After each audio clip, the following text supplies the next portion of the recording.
Welcome. In A part of lecture 2nd, in today's lecture we learn to convert an ordinary differential equation to the integral equation in two ways.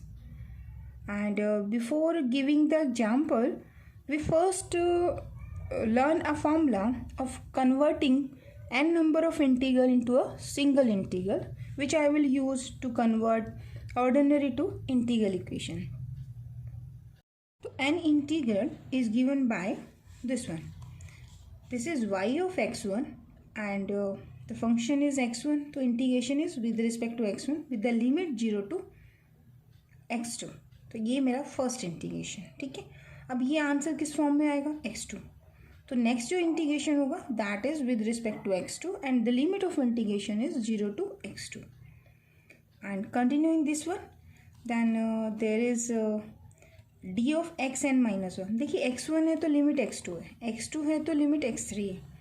अगर d of x n minus one होगा तो limit क्या लेंगे, xn, ठीक है. अब मान लो ये इंटीग्रेशन की मैं बात करती हूँ, तो ये कितने नंबर ऑफ इंटीग्रेशन होंगे, these are 1 to n minus one. तो these are n minus one. तो ये जो इंटीग्रेशन का आंसर होगा वो किस फॉर्मेट में होगा, इन द फॉर्म ऑफ xn. इसका फिर इंटीग्रेशन होगा यानी कि डी ऑफ xn. तो कितने नंबर ऑफ इंटीग्रेशन हो गए, these are n number of integrations. And अब लास्ट लिमिट क्या है, अगेन 0 टू x. तो this integral is equal to a single integral में कन्वर्ट हो जाएगा आपका. This is equal to 1 by n minus one factorial 0 to x minus t n minus one y t d t. अब यहाँ पे limit पहले मैंने 0 बोली थी, अभी मैंने यहाँ क्या कर दिया, I change to a to x to a to this. तो इनिशियल पॉइंट आपको इंटरवल डिपेंड करेगा ना, क्वेश्चन में आपको क्या गिवन होगा, a टू x, ठीक है. तो यहाँ पर भी a to this one. Generally initial value problem जब हम करते हैं तो value is from 0 to this up to x, ठीक है. तो these are the n integral and you writing in the form of one integral. Let us take the example. Suppose this is there are 3 integral. तो value of n in this case is 3. So this integral according to this formula is equal to 0 to x. You will write here x minus of t, n is 3, 3 minus of 1 that is 2 and divided by n minus 1 यानी कि 3 minus of 1 factorial and this is d y of t. ये जो function है ये तो रहेगा आपका, it's yt and d of t.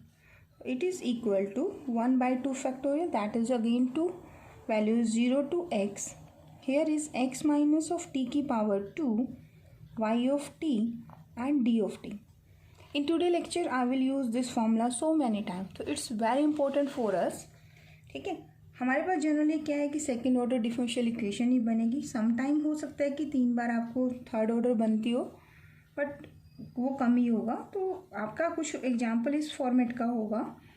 Suppose this is the integration d x है तो limit is 0 to x1. Again integration लिया तो d of x2. Here limit of integration I am taking x. तो n की वैल्यू क्या हुई इस क्वेश्चन में, इस एग्जाम्पल में, दैट इज 2 हेयर. तो formula is 1 by 2 minus 1 factorial यानी कि 1 फैक्टोरियल दैट इज 1, ठीक है ना. n की जगह क्या पुट करना है, in place of n you will put 2 here. This is 0 to x minus of t, power is 2 minus 1 that is 1 and y of t and d of t. If there is 0 to s, जैसे हम practice करते हैं s की form में, तो may be 0 to s की form हो और 0 टू हेयर x2 हो, y of x1, this is dx1 dx2. In that case answer will be 2 minus 2 1 factorial होगा. Again 0 to s होगा, here s minus of t and this is y of t dt. Generally क्या है, s का और x का notation का difference होता है. Some books use s, in some book there is x. So I am telling both the notation because most of students are from different colleges in this group. तो S और X in examination GATE exam paper है, there is also notation of X in place of S. तो आपको दोनों की थोड़ी सी practice रखनी पड़ेगी, ठीक है। तो let us take an example in which we convert an ordinary differential equation to integral equation. Before this, I want to tell one thing. If your problem, ordinary differential equation, is initial value problem, I hope you are familiar with initial value problem. ठीक है, आपको अगर second order equation है तो to values y और y dash at initial points पर given होंगे। मतलब आपकी जो बाउंड्री कंडीशंस होंगे दे आर गिवन एट ए और ए डैश, मतलब इनिशियल पॉइंट्स पर गिवन होंगे। जरूरी नहीं है कि यही होगा, इस फॉर्म का होगा, ठीक। Then there is a boundary value problem. Boundary value का प्रॉब्लम का मतलब है आपके पास जो इंटरवल होता है ना, आपके जो पॉइंट्स हैं, जो कंडीशंस होंगी they are given on the boundary points, that is your boundary value problem. Why I am telling this thing? If there is a initial value problem, when you convert your ordinary differential equation, that always gives you Volta integral equations. Volta integral equations and boundary value problem होगी अगर आपके पास, तो you are definitely got Fredholm integral equation, ठीक है। But इससे हमें ये नहीं पता चलता कि इसकी क्लासिफिकेशन क्या है। फर्स्ट काइंड है, सेकंड काइंड है, होमोजीनियस है, नॉन होमोजीनियस है, नॉन होमोजीनियस सेकंड काइंड है। ये हमने लास्ट क्लासिफिकेशन में किया था ना, हमने किया था फर्स्ट के बी पार्ट में, इंटीग्रल इक्वेशन लेक्चर फर्स्ट का बी पार्ट, ठीक है। तो इससे जस्ट ये आइडिया हो जाएगा कि आंसर विल बी वोल्टा और answer will be Fredholm depending upon the initial value problem, ठीक है। तो let us take an example. We first solve the simple question, ठीक है। क्वेश्चन है कि integral equation corresponding to the initial value problem D square Y by D X square plus Y equal to 0, it is a homogeneous differential equation. Right hand side क्या है आपकी 0 है with constant coefficients, ठीक है। And y at 0 is given to me is 0 and y dash at 0 is equal to 1। अब देखो ये जो पॉइंट्स हैं कहाँ पर वैल्यू गिवन है, both value are given at the same point, it means this is a initial value problem. और mention भी कर रखा है इन्होंने कि this is an initial value problem, ठीक है। तो इसका जो आंसर आएगा ना दैट इज वोल्ट्रा। देखो यहाँ सारे ऑप्शन वोल्ट्रा के ही पड़े। ये मैं क्यों बता रही हूँ, देखिए ये क्वेश्चन आपका आया 3 नंबर मार्क्स में। आज हम करेंगे या नेक्स्ट लेक्चर में करवाऊंगी मैं आपको जो सी पार्ट है 4.5 मार्क्स का है। इन दैट केस एक इसका आंसर बन जाएगा, मे बी इनमें से कोई एक आंसर होगा एंड सभी होमोजीनियस है, तो इसका ई पार्ट भी डाल सकते हैं। मल्टीपल अगर आंसर्स होंगे हम आंसर दे सकते हैं Volterra integral equation of second kind, ठीक है। डी आंसर दे सकते हैं, ऑप्शन दे सकते हैं Fredholm integral equation of second kind, ठीक है। इन दैट केस इस क्वेश्चन के आंसर एक से ज़्यादा बन जाएंगे, 2 बनेंगे, ठीक है। तो वो भी कर लेंगे इस क्वेश्चन में। तो first we write this one and there is a differentiation and as we know integral equation is unknown function under the integral sign, ठीक है। तो first write this one and this boundary this initial conditions. तो I convert the statement. अगर ये subjective question बनेगा जैसे आपके examination में सब्जेक्टिव पेपर में, तो find the integral equation for this initial value problem satisfying this initial conditions. So first of all write this equation number 1, this y is function of x, ठीक है। And now I want to integrate this, so I will write here changing x to x1, integrating with respect to x1 from 0 to x. I said देखो y double dash है, ये किसका function है, ये x का। I am saying change x to x1, तो x1 हो जाएगा द इंटीग्रेशन, तो dx1 आएगा with respect to change x to x1 and integrate with respect to x1 from 0 to x। तो यहाँ आपका लिमिट लग जाएगी 0 to x। Here is also y is function of x, first you are changing x to x1, then you are integrating with respect to x1, limit of integration is 0 to x, ठीक है। अब यहाँ इसका integration तो हो नहीं सकता क्योंकि आपको function is not given, but here double derivative है x1 के साथ, तो इंटीग्रेशन भी इसी के साथ है. तो now you can write this is y dash of x1 and after integration you will put the limit. In place of x1 you will put x 0 to x. ठीक है, it is as it is y of x1 and d of x1 is equal to 0. Now put your upper limit, so it gives me y dash of x, मतलब y dash is function of x and y dash at 0, in place of x1 you will put 0 and this value as it is. Again there is one differentiation in this equation. Suppose this is 1 and this equation is your 2. Again now change x to next variable, so I am writing here again changing x to x2, ये 2 दूसरे वाला 2 है. ठीक है, x2 and integrate. अब every variable जो होगा आपका that is in the form of x2, तो integrate with respect to x2 and limit of integration is from 0 to x.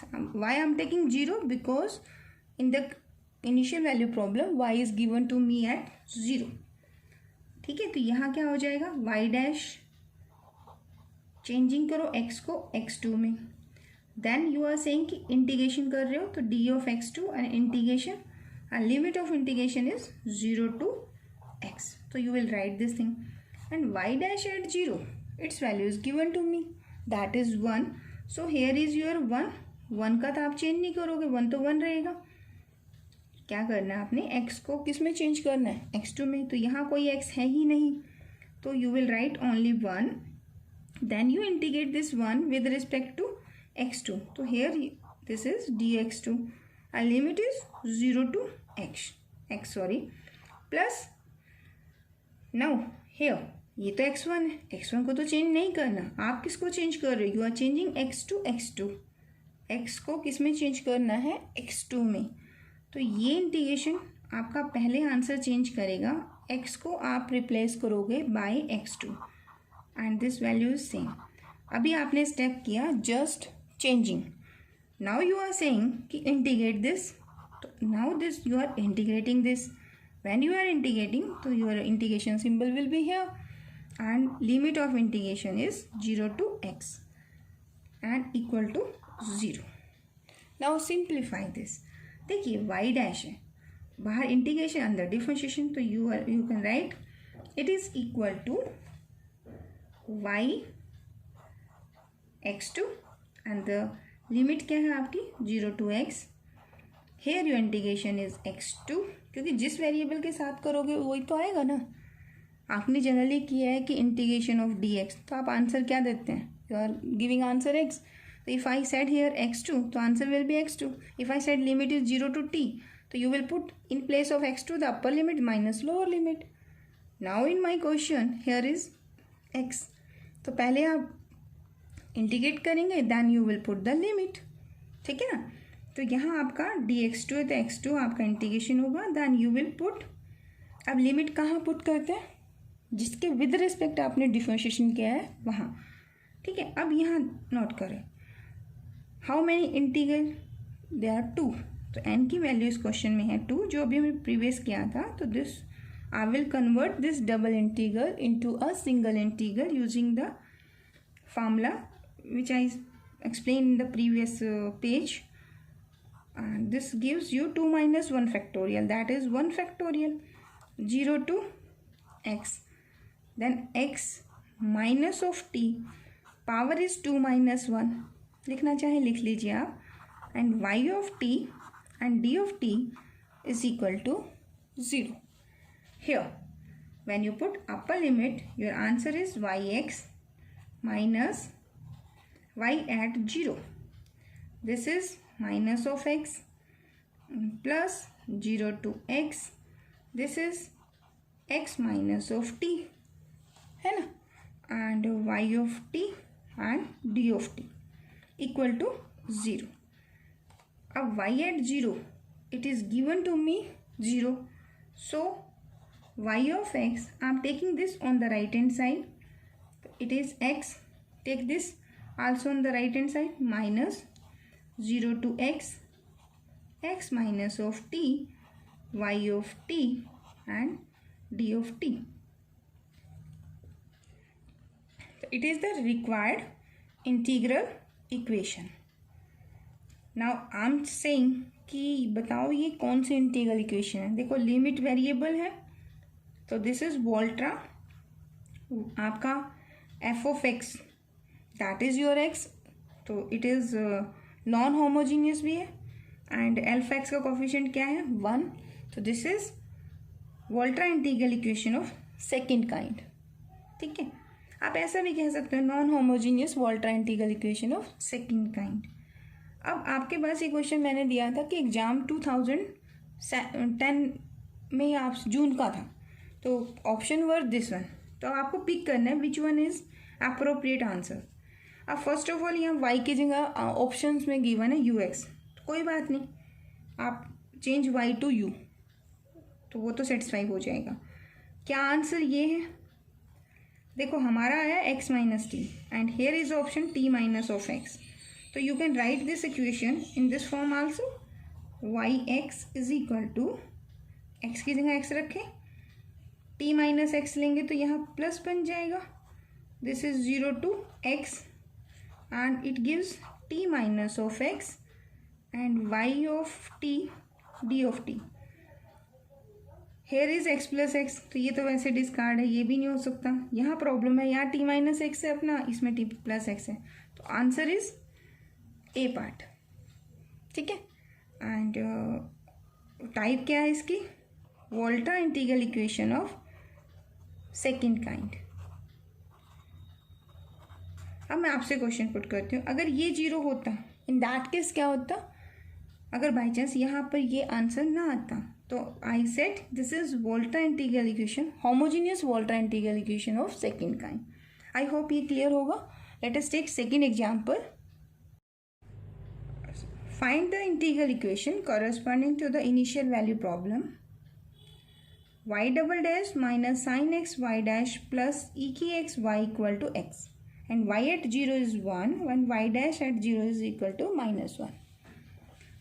I am solving first this question in the same way as I solved the previous question. Then I will solve this question in the second way. ठीक है, तो first repeat the same process. How to start? Write this equation first in this form. Y किसका function है? That is function of x. So y double dash is also function of x. Now first I am changing x to x1, then integrate with respect to x1 from the limit 0 to x. अब देखिए question करने से पहले मुझे idea है, I obtained here an initial Volterra integral equation because initial value problem है ये आपकी. So changing x to x1 and integrate with respect to x1 from 0 to x. तो ये क्या होगा, this is y double dash and function of x1 हो जाएगा. पहले x का function है but I am changing x to x1, तो it gives me this expression and integration limit is 0 to x. In place of this one, I got sin x1, y dash function of x1. Integration is with respect to x1 and limit of integration is 0 to x. Here is plus sign e की power x1, y of x1 integration with respect to x1 and 0 to x equal to. यहाँ integration करेंगे but before integration आप change क्या करेंगे x को x1 में and integration with respect to x1 and limit is 0 to x. Everywhere you will perform the same steps. Y double dash and integration x1 के साथ ही है, तो एक इंटीग्रेशन एक डिफरेंशिएशन कैंसिल आउट, तो you obtain the y dash x1 limit is 0 to x minus here product है first function second function. क्या होता था formula, first function as it is, second का इंटीग्रेशन. अब y डैश का integration क्या बनेगा, that is y. So this is y x1 अब आपने लिमिट पुट करनी है, तो लिमिट तो 0 to x है। इंटीग्रेशन किसके साथ कर रहे हो? x1 के साथ। जहाँ जहाँ x1 है वहाँ आप x पुट करेंगे, ठीक है। Then minus first function as it is, second का integration minus integration of differentiation of first. तो फर्स्ट कौन है? साइन x1, इसका क्या बन जाएगा? डिफरेंशिएशन, तो d of x1। Integration of second, तो y डैश का इंटीग्रेशन क्या आएगा? y(x1) and d of x1, bracket close, क्योंकि लिमिट यहाँ लगी है, ठीक है। देन प्लस साइन, यहाँ आप पार्ट नहीं लगाएंगे क्योंकि यहाँ पे डेरिवेटिव नहीं है, तो take it as it is. x1 का इंटीग्रेशन क्या बनेगा? पावर में ऐड कर देंगे, उसी से डिवाइड, तो x1 का square by 2, 0 to x।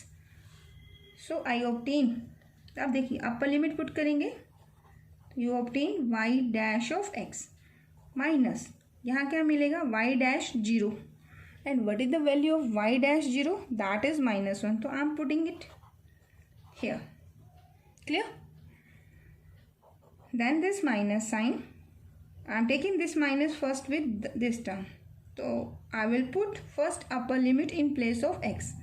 So I obtain here sine of x, y function of x, minus lower limit, sine 0 is 0, so it gives me 0, so I am not writing it here. This minus gives you plus sign, and 0 to x, and differentiation of sine, that is cos.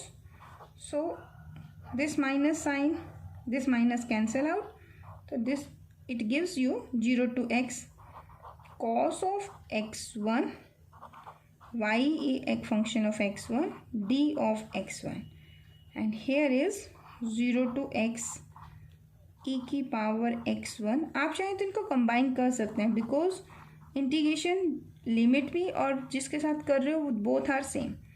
So put your upper limit, तो it gives x square by 2 here, ठीक है। If you want to write, you can write that is y dash of x, it's my constant term, मतलब homogeneous वाली term बन जाएगी, equal का sign यहाँ है।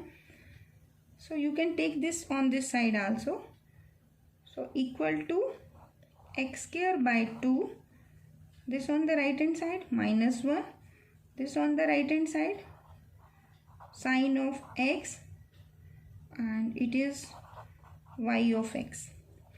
अगर मैंने यहाँ इक्वल कर दिया तो आई am taking this both term on the right hand side, तो ये आंसर देगा आपको माइनस का 0 to x, 0 to x, I am taking outside. In this function is cos of x, x1 sorry, and in this e की power of x1, and both के बाहर कौन से फंक्शन है? y of x1 and d of x1। Write it, equation number 2। Now there is y dash, and to find the integral equation I need y, so you will write change x2 and integrate with respect to x2 from limit 0 to x. So I am changing y dash, x को किस में change करना है? x2 में, तो y dash x2 dx2, और integration किसके साथ करना है? 0 to x limit, equal to x को किस में चेंज करना है? x2, तो it gives x2 square by 2 minus 1। Now you are integrating with respect to x2, so you will write x2, and limit of integration is 0 to x.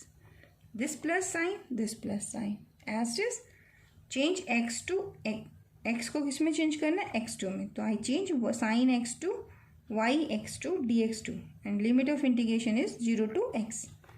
This minus sign as it is.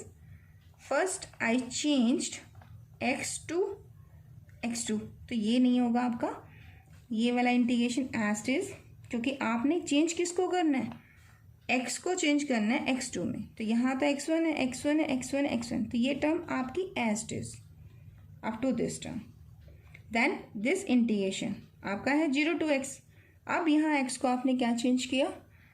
Small x2, ठीक है। Then you are integrating, तो integration का dx2 आएगा, अब ये आएगा तो integration का सिंबल आएगा। Got it?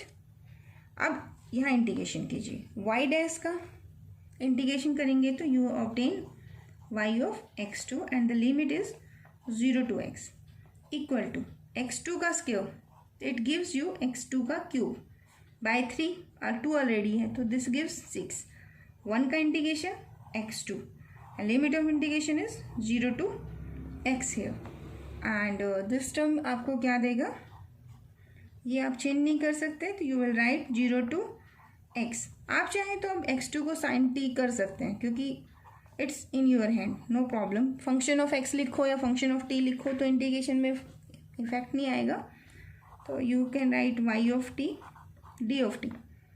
अपनी कन्वेंस के अकॉर्डिंग मैंने चेंज किया. अब यहाँ देखिए, here you will apply the rule n is equal to क्या है 2. This double integration you are converting it into a single integral. तो this is 1/2 minus 1 factorial. Limit is 0 to x minus of t. यहाँ limit थी x1, इसको change किस में कर दोगे t में. तो it gives you cos of t plus e की power t into y of t and d of t. ठीक है. Now put upper limit and lower limit here. So it gives me y of x, y at 0 is equal to, put x in place of x2 you will write x. तो upper limit put करोगे तो answer x cube by 6 minus का x and lower limit answer क्या देगा x2 की जगह 0 put करोगे तो आंसर इज 0. अब यहाँ देखिए, यहाँ पे भी y t है, लिमिट 0 to x है, यहाँ पे भी y t है, लिमिट 0 to x है. 2 minus 1 that is 1, तो 1 factorial. तो here you obtained 0 to x, it's sin t and it's x minus t and this term. So you can write this is sin of t minus sin and here is x minus of t and here is product में ही है ये cos t plus e की power t and इन दोनों के बाहर आपका है y of t d of t and here y at 0 initially. What is the value of y at 0? That is 1.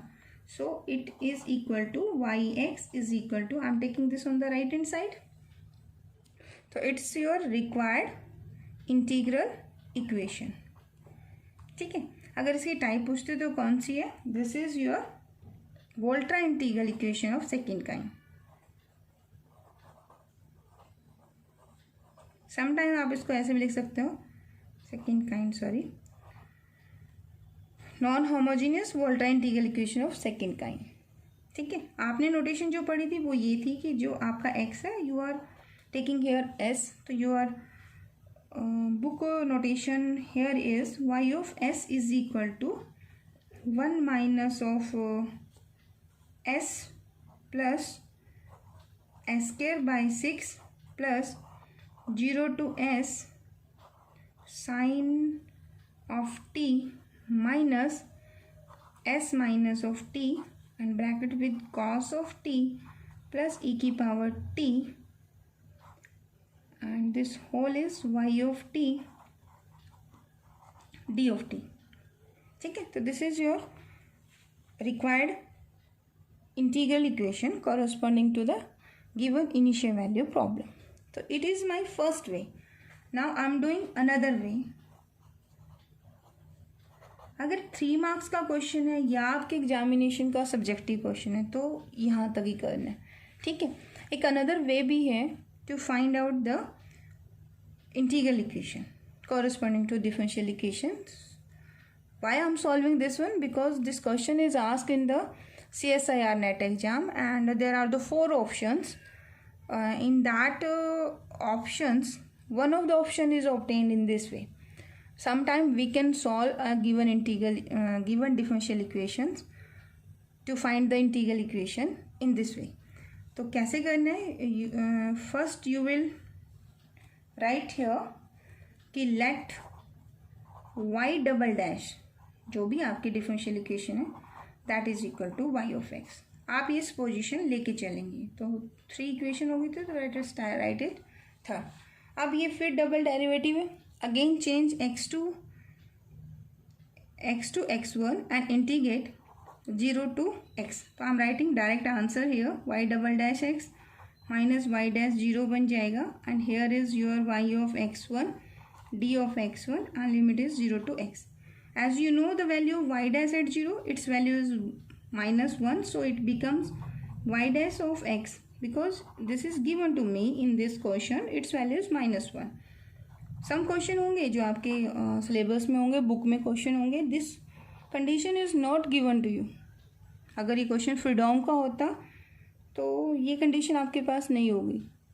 तो ऐसे ऐसे क्वेश्चन भी हम वो करेंगे, हम लेक्चर 3 के अंदर उसके पार्ट्स में करेंगे. In lecture 2 I will take all the questions from the Volterra integral equation. Initial value problem के क्वेश्चंस करेंगे.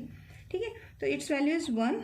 So it gives me 0 to x, y of x1 and d of x1. Again there is derivative. Now you will change x2 and integrate with respect to x2 and change limit of integration is 0 to x again. ठीक है, तो लिखिए इसे. So I just directly integrate this. And y dash करेंगे तो y(x2) आ जाएगा. y(x2) में अपर लिमिट x पुट करेंगे, y at 0 and this one. What is the value of y at 0? y at 0 in this question given to me is 1.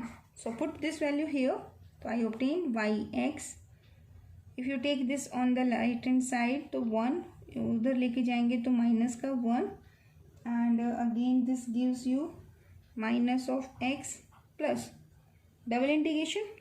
So you will write 1 by 2 minus 1 factorial, that is 1 factorial, and limit 0 to x, x minus of t, y of t, d of t. If this is not the required answer. ठीक है, तो ये आपका temporary face है. As you are saying कि y double dash किसके बराबर था, y x के पास है. तो अगर y डबल डैश की जगह आप वाई एक्स पुट करते हैं गिवन डिफरेंशियल इक्वेशन के अंदर तो आपका वाई एक्स इसके इक्वल है. अब इसे आप कहाँ यूज़ करेंगे? You will use your equation 3 and equation 4 in given equation star. नहीं, हमने नोटेशन इक्वेशन को दिया है 1 की. ठीक है, तो 1 में पुट करना है. So y double dash, I said y double dash की जगह क्या पुट करना है? You will put y equal to this is sine x. अब y डैश का मतलब इसे डिफ्रेंशिएट नहीं करना आपने. आपके पास देखो इंटरमीडिएट y डैश, ये नोटेशन आपके पास बन चुकी है and its value is equal to, you can take this on the side -1 plus 0 to x y of x1 dx1. आप इसे ऐसे भी लिख सकते हो y of t d of t. ठीक है, तो use this value in place of this one. This is another way. ये तरीका ही है आपका ऐसे पुट करने का. बड़ा लेंथी रहेगा अगर मैं इसे सब्जेक्टिव करवाने लगती हूँ. I will put y double dash is equal to 5 of x. ठीक है, तो वो बड़ा लेंथी रहेगा. अभी मैं सिर्फ इसको क्वेश्चंस की फॉर्म में करवा रही हूँ. ओके, चलो let us put the value y dash. I am saying this is -1 plus 0 to x. x1 की जगह पुट कर लेना. क्या पुट करना है? t. तो I am putting this value is T here. Okay, अब यहाँ देखिए ये तो e की पावर x है और y है. तो y में तो अभी मैंने वैल्यू जो 4 यूज़ किए. What is the value of y x? This value. So in place of this e की power x is outside. In place of y I am using equation 4. तो इक्वेशन 4 क्या है आपकी? No integral sign, sorry. -1 minus x plus 0 to x. This is x minus of t, y of t and d of t. Okay, and plus x here. Simplify this again. Y function of x. I am writing this x first. So x then this one. तो ये multiply है तो minus का sign x. यहाँ small F x लिखना चाहते हैं पहले. ये इंटीग्रेशन है, ये विदाउट इंटीग्रेशन है. तो दिस माइनस माइनस प्लस, तो इट इज़ e की power x and also x e की power of x. Let's check this once again. Yes, देखो मैंने यहाँ मिस्टेक की हुई है. y at 0 its value is 1, so यहाँ -1 आएगा, लेकिन मैं इस -1 को इधर भी लेके जा रही हूँ इक्वल के, तो इट्स वैल्यू इज़ +1, तो 1 - x होगा, यानी कि वाई एक्स की जगह क्या पुट करना है 1 - x, तो दिस वैल्यू इज़ +1. ठीक है, तो change this. So where I was x here, sin x as it is 0 to x, this e की power x with 1, so no need to take common, तो e की x as it is, this minus sign is as it is here, so this minus sign is as it is 1 minus of x, constant ले लिया. ठीक है, अब और क्या रह गया अपना, plus this is sin x 0 to x y of t dt, and here minus e की power x 0 to x x minus of t y of t dt. So I can write this as equal to yx is equal to x minus of sin x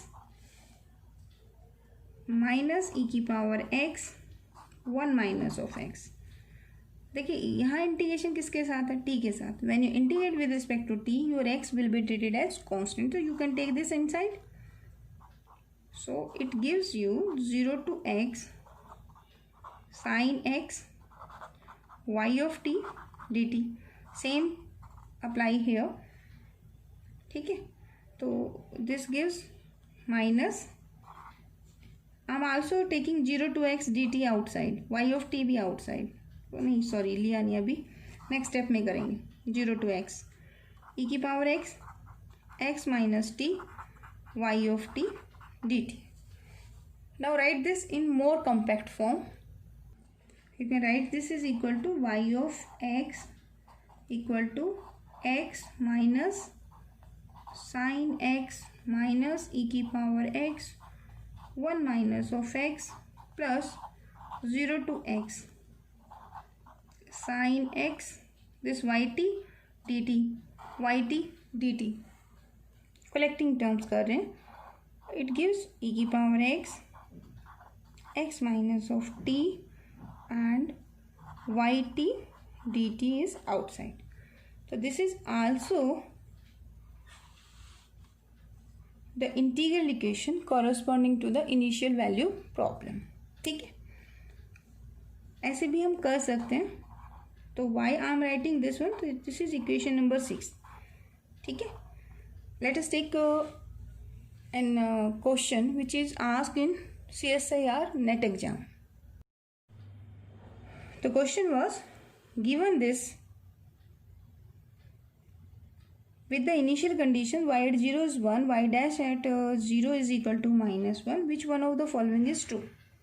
And this is multiple choice question, 4.5 marks का question था ये आपका. The first option is, देखिए हमें सिर्फ ये पता है कि ये इनिशियल वैल्यू प्रॉब्लम है, तो आंसर इसका वोल्ट्रा होगा. तो यानी कि विदाउट सॉल्विंग द क्वेश्चन अगर लास्ट मिनट मेरे पास है तो I can discard only the D part. Now the main option will be 3. अब देखो फर्स्ट काइंड है सेकंड काइंड है, जो फर्स्ट काइंड होती है वो सेकंड काइंड नहीं होगी, जो सेकंड काइंड है वो फर्स्ट काइंड नहीं होगा, यानी इन दोनों में से कोई एक ट्रू हो सकता है, मे बी ट्रू. ठीक है, तो हो सकता है ये आंसर भी ट्रू और हो सकता है ये आंसर ना भी ट्रू हो. ठीक है, तो let us solve this. So I already solve this question, this is the answer and equation number 6. अब ये जो है इसको बोला है इसने इक्विवेलेंट इंटीग्रल इक्वेशन. ठीक है, तो ये हमेशा इसी फॉर्मेट से आप करोगे, y डबल डैश को is equal to y x consider करके देन इंटीग्रेट करके. तो answer is y x is equal to x minus sine x. अगर यहाँ आप माइनस कॉमन करेंगे तो x माइनस 1 हो जाएगा, है ना. तो ये ऑप्शन देखिए इसके क्या क्या गिवन है. द इंटीग्रल इक्विवेलेंट, यहाँ इंटीग्रल नहीं आएगा. The equivalent integral equation is y x is equal to x minus sine x minus e की एक्स माइनस 1 0 टू दिस. तो this is the right answer, true है. And is it first kind और second kind. देखिए alpha x, अगर हमने यहाँ alpha S की notation की थी, इन माई नोटेशन हमने यहाँ x की जगह s था, तो आपका क्वेश्चन इस फॉर्मेट में हमने क्लासिफिकेशन की थी, है ना। तो आप इसे ऐसे भी लिख सकते हो, नो प्रॉब्लम। जहाँ जहाँ x है वहाँ वहाँ s लिख सकते हो, पर आपको प्रैक्टिस दोनों होनी चाहिए, क्योंकि CSIR के अंदर इसको x की फॉर्म में ही पूछते हैं। अब ये s और यहाँ xi है, तो हम क्या करते थे, t पुट करते थे, वो xi की फॉर्म में कर दिया, यहाँ t हो जाएगा एंड d ऑफ t। हमने ये नोटेशन पढ़ी थी, आई थिंक ये तो क्लियर होगा आपको, ठीक है। अब अल्फ़ा s, यहाँ था हमारा अल्फ़ा s, यहाँ था हमारा fs, ये था हमारा कर्नल, ये था हमारा yt। देखो आपने स्टैंडर्ड नोटेशन किस फॉर्म में पढ़ी थी, alpha s y of s, y भी नहीं था आपका, gs था, is equal to f of s plus, अगर इंटीग्रल वोल्टा थी तो 0 to s k of st y of t dt. In my previous lecture we studied this notation, and here if alpha s is equal to 0 and f of s is not equal to 0 है, तो this is first kind, है ना। और अगर alpha S आपका 1 था और F of S आपका 0 नहीं है, नॉन होमोजीनियस केस है, इट्स अ सेकेंड काइंड। तो इन दोनों ऑप्शन में से कौन सा ठीक होगा, that is your C. So your answer here is A and C, ठीक है। अगर इसमें एक ऑप्शन और भी डाल देते हैं, the integral equation corresponding to this is also, I can write this the second question, sorry, हमने सेकेंड क्वेश्चन में क्या आंसर लिखा था। अगर आपके ऑप्शन में ये ऑप्शन भी गिवन है तो भी आंसर क्या जाएगा आपका, ट्रू जाना है, ठीक है। तो this is also integral equation for this, there are two way to find this, ठीक है। तो जनरली क्या होता है, वैसे जब ये ऑप्शन होगा तो वो नहीं गिवन होगा, और वो गिवन होगा तो ये नहीं गिवन होगा, ये आपको गिवन नहीं होगा क्वेश्चन में, या तो ये ऑप्शन गिवन होगा, वन वे वाला ऑप्शन होगा। ऐसा कोई क्वेश्चन अभी तक नहीं आया कि दोनों ऑप्शन दे दिए जाएं। अदरवाइज सपोज मैं इस क्वेश्चन को इस तरीके से करती हूँ तो मेरी इंटीग्रल इक्वेशन ये आई, and in that case I will say कि this is not corresponding integral equation. तो जनरली जो स्टूडेंट हैं वो फाइनल एग्जाम में आंसर किसको टिक करके आते हैं, only the answer is C. अभी तो हमने आंसर क्या निकाला, ए बी और सी भी हमने कैलकुलेट किया है, तो इसलिए ये क्वेश्चन मोस्टली बच्चों का गलत जाता है। तो exact answers is not include e को भी इंक्लूड मत करो, ठीक है। तो क्योंकि क्वेश्चन तो पेपर में सिर्फ ऊपर वाला आया था, तो your answer are A and C up to D तक, ठीक है। तो नेक्स्ट लेक्चर में ऐसा ही 2 और क्वेश्चन है जो एग्जामिनेशन में पूछे गए थे, तो वो हम नेक्स्ट लेक्चर यानी बी पार्ट में करेंगे, लेक्चर सेकंड के। तो thank you so much for watching.